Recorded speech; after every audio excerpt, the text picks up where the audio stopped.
In 1983, a Soviet officer named Stanislav Petrov sat alone in a bunker outside Moscow. His computer screen flashed 5 nuclear missiles incoming from America. Protocol demanded he press the button. He didn't. One man's gut feeling saved every human being alive. That's the kind of history Russia has. Wait, what? You are watching a single officer stare at a blinking screen in a concrete room. The alarm is screaming. His finger hovers over the launch key. The entire planet holds its breath. But here's the question nobody asks. How does a country that almost ended the world keep surviving everything thrown at it? To understand how one button almost ended everything, you first need to know what nobody knew 1,500 years ago.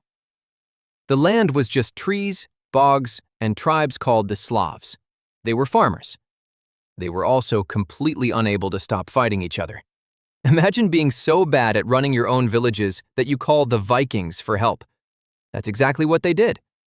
A Viking warrior named Rurik showed up, looked at the cold swampland, and said, yes. Rurik's family built Kievan Rus. Look at this map. See this territory stretching from the Baltic Sea all the way down to the Black Sea? That's what they built, trading with Byzantium and Scandinavia. But Europe thought they were strange because they still worshipped thunder gods. Prince Vladimir decided Russia needed a proper religion. He invited every major faith to pitch him. Muslim envoy, Islam is beautiful. No pork, no alcohol. Vladimir, no alcohol? Russia cannot live without drinking. Next. Jewish envoy, try Judaism. Vladimir, where's your homeland? Jewish envoy, we don't really have one right now. Vladimir, sounds like a losing team. Next. Christian envoy, we have beautiful buildings, gold everywhere, and you can drink. Vladimir, sold. No way. An entire country became Christian because the boss said so. That's the irony. Russia's defining trait was set by a guy shopping for religions like they were cars. Vladimir's family died out. Kievan Rus shattered into squabbling princes. Each fought over scraps of land. It was the worst possible timing, because the most terrifying people in human history were already riding in from the east. If you're already thinking, how did I not know this? Subscribing is basically free tuition. One click, that's it. They built a kingdom. They chose a faith.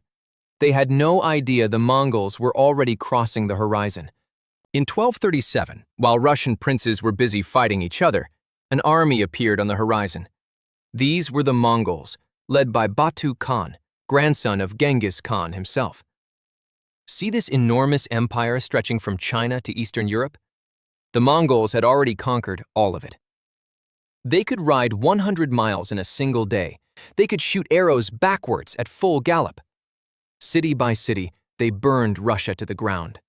Kiev, the proud capital, got so completely flattened that travelers reported nothing but empty fields and ash. For 240 years, every Russian prince had to travel east and personally ask the Mongol Khan for permission to rule. The Khan might say yes. He might have the prince executed on the spot. It was a coin flip every visit. But something interesting happened in one small, boring town up north, Moscow. Moscow's princes volunteered to collect gold from other princes on behalf of the Mongols, and every time they skimmed a little off the top. Just enough, never too much. Year after year, decade after decade, Moscow got quietly and dangerously rich. By 1480, the Mongol Empire was falling apart. Moscow's prince, Ivan III, decided he was done paying. The two armies lined up on opposite sides of a river. Both sides stared at each other for weeks. Then the Mongol commander looked at the snow, turned his horse around, and rode home. That was it. 240 years of occupation ended without a single battle. Ivan III walked back to Moscow and borrowed the most prestigious title he could find. The old Roman emperors called themselves Caesar. The Russian version was Tsar. Moscow had spent centuries learning how power works. Now, it finally had all of it. In 1547, Ivan III's grandson became the first officially crowned Tsar of all Russia. Ivan IV, 16 years old, sharp, ambitious. He built schools, wrote laws, won wars against Mongol remnants to the east. Look at this map. See this territory expanding southward and eastward? That's Ivan adding land fast. But then his beloved wife Anastasia died. Ivan was convinced his nobles had poisoned her. He invented the oprichnina, secret police dressed entirely in black, riding black horses with severed dog heads tied to their saddles. Their job was simple: kill anyone Ivan didn't like. They killed nobles, merchants, entire towns. The people gave him a new nickname, Grozny, the one you should definitely not make angry. Ivan's worst moment came inside his own family. In a furious argument, he grabbed his royal staff and hit his oldest son in the head. His son died days later. Russia's future Tsar, killed by his own father in a tantrum. Ivan eventually died broken. His remaining son was so weak, he died childless. Russia suddenly had no Tsar. What followed was so bad, they literally named it the Time of Troubles. Famine, plague, civil war. Poland invaded and put their own man on the throne. 3 different random guys showed up claiming to be Ivan's dead son. 2 of them somehow became Tsar anyway. After 15 years of pure chaos, exhausted nobles grabbed a quiet 16-year-old boy named Michael Romanov and made him Tsar just to make the madness stop. His family would sit on the Russian throne for 300 years. Ivan had 2 choices: rule with mercy and be forgotten, or rule with terror and be remembered forever. He chose terror. If this story has you hooked, subscribing is the only way to not miss the next insane chapter. 1 click. Now, back to Russia. The Romanovs inherited an empire. They had no idea it was about to meet a man who would drag it into the modern world by force. By the late 1600s, Europe had completely transformed. Other countries had ocean-going ships, gunpowder cannons, real science, fancy palaces. Russia still had beards and serfs. Serfs were peasants who basically belonged to landowners like furniture. Look at this map. While European empires spread across the globe, Russia sat completely still. They were stuck 200 years behind everyone else. Until Peter. Peter was born in 1672. By adulthood, he stood 6 feet 8 inches tall. In an era where the average European man was about 5 feet, Peter towered over everyone like a giant. He also had a borderline insane obsession with ships, science, and working with his own hands. When he became Tsar at 25, he did something no Russian ruler had ever done. He left Russia. He toured Europe in disguise, wearing working man's clothes and a fake name. He worked in Dutch shipyards with his bare hands, learning to build European warships.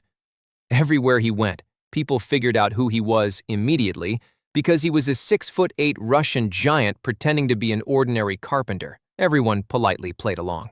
When he came home, he was a man on a mission. Russia would catch up, or else. His first target was beards. Russian nobles had worn long beards for centuries. Peter thought they looked embarrassing. He announced a beard tax. Keep your beard, pay a serious fee, carry a metal token. Can't pay? Shaved on the spot. Sometimes Peter himself did the shaving while making direct eye contact. He banned traditional Russian dress. He forced nobles into European jackets and wigs. He changed the calendar overnight. Russia had been counting years from the supposed creation of the world, officially year 7207. Peter switched to the European calendar. Russia jumped backward 5,000 years before breakfast. Then Peter decided Russia needed a new capital, a modern European one facing the sea. The perfect spot was a freezing, mosquito-infested swamp at the edge of the Baltic Sea. Look at this map. See that dot pressing against the water? That's where Peter decided to build. Tens of thousands of forced laborers died constructing it. He named it St. Petersburg.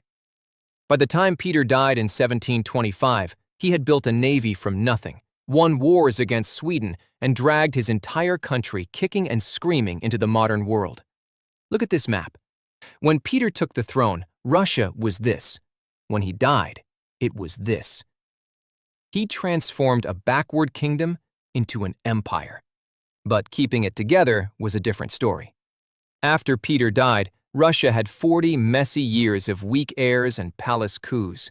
Then, in 1762, Peter's useless great-grandson married a clever young German princess named Catherine. 6 months into his reign, Catherine had him overthrown by her friends in the army and took the throne herself. She called herself Catherine the Great. She actually earned it. Look at this map. See these enormous chunks being added to Russia's borders? That's Catherine. She took huge pieces of Poland, grabbed Crimea from the Ottoman Turks, absorbed most of what is now Ukraine. The empire had never been bigger. She wrote long, flowery letters to French philosophers about freedom and the rights of man, dropping hints she would free the serfs. She did not free the serfs. Then, in 1812, long after Catherine was dead, something catastrophic happened. A Frenchman named Napoleon invaded with 600,000 soldiers. Look at this map. See these arrows pushing deep into Russian territory? That's the largest army Europe had ever assembled, marching toward Moscow. Nobody believed Russia could survive. The Russians abandoned Moscow. They burned it. Napoleon's army marched into a smoking ruin. Then winter arrived. Of 600,000 men who marched in, about 30,000 limped out alive.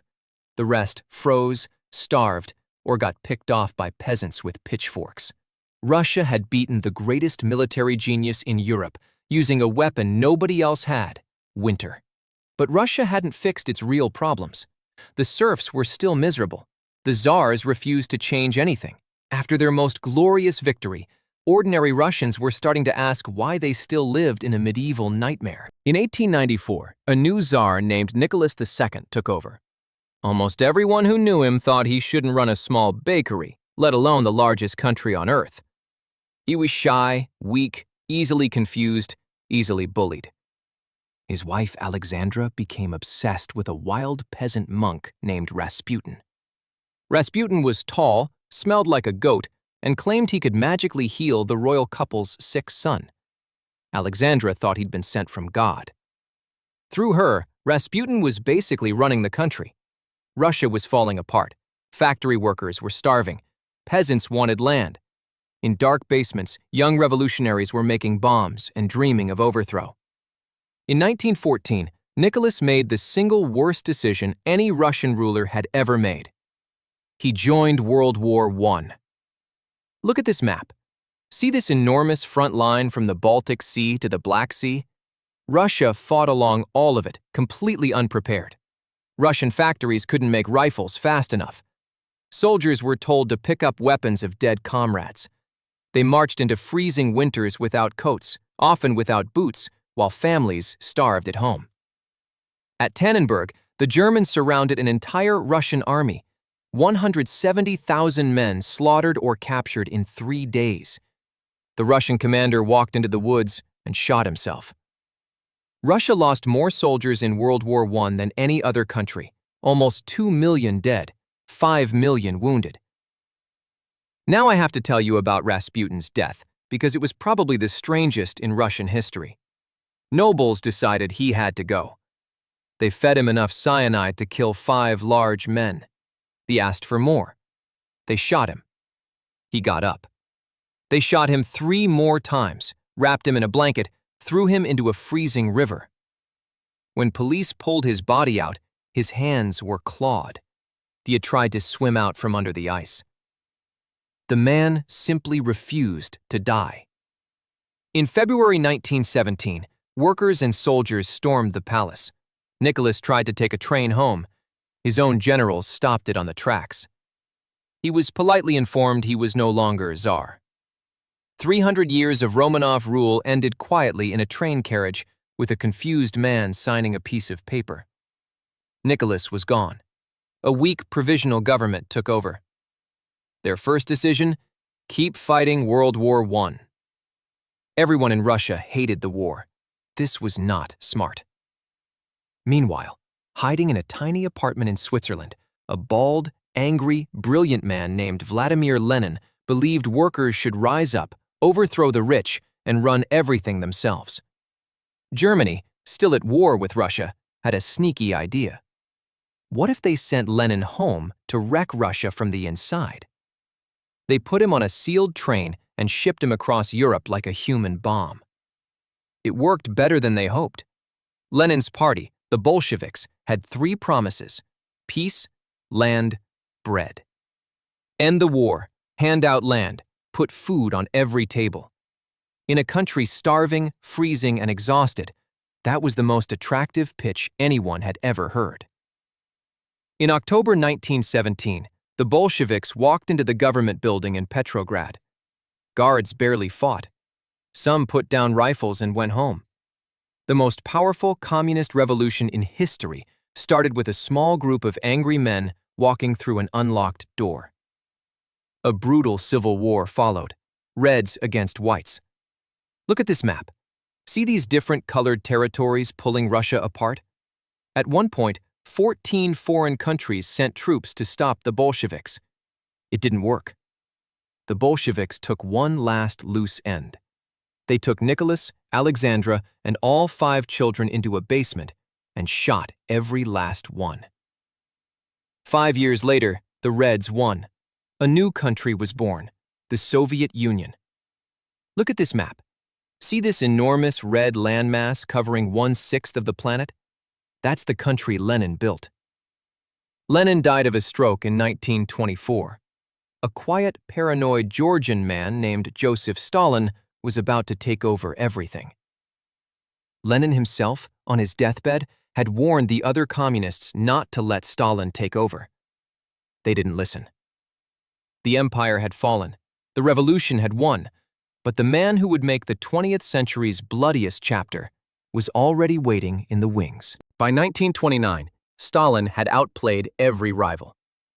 He controlled everything from Eastern Europe to the Pacific Ocean. One man, one desk, 1/4 of the world's landmass. He launched 2 enormous projects. First, he forced every farmer off their land onto giant government-run farms. Anyone who resisted got shot or shipped to labor camps in Siberia. The new farms were a disaster. Millions starved, especially in Ukraine. Stalin did not care. Second, he built factories everywhere as fast as possible, no matter how many workers died. Then, in the late 1930s, Stalin decided everyone around him was plotting against him. His solution was simple. He killed everyone he was suspicious of. Top generals, brilliant scientists, many of his closest friends. By 1941, he had murdered so many of his own military commanders that when Hitler suddenly invaded with 3 million Nazi soldiers, Russia had almost no experienced officers left. Look at this map. See these arrows pushing deep into Soviet territory? That's Operation Barbarossa, the largest land invasion in human history. The Germans pushed so fast they surrounded Leningrad. 900 days of siege. Civilians ate wallpaper paste and leather belts. Nearly 1 million starved in that one city alone. The Germans reached the gates of Moscow. Then winter arrived. German officer, Mein Führer, the Russians are not giving up. Hitler, they will. German officer, it is -40 degrees. Our tank engines have stopped. Hitler, then fight in the cold. German officer, sir, our men's eyeballs are freezing. Hitler, try harder. The Russians, used to this cold, pushed the Germans back from Moscow. Just like Napoleon 130 years earlier. Hitler had made the same catastrophic mistake. The fighting became the bloodiest place on earth. At Stalingrad, 2 million people died in one battle. In 1943 came Kursk. 6,000 tanks, the largest tank battle ever. The Germans lost. After Kursk, they never went on the offensive in the east again. Slowly, painfully, the Red Army crushed the Germans and pushed all the way to Berlin. 4 out of every 5 German soldiers killed in World War II died fighting the Soviets. The famous beaches of Normandy got the movies.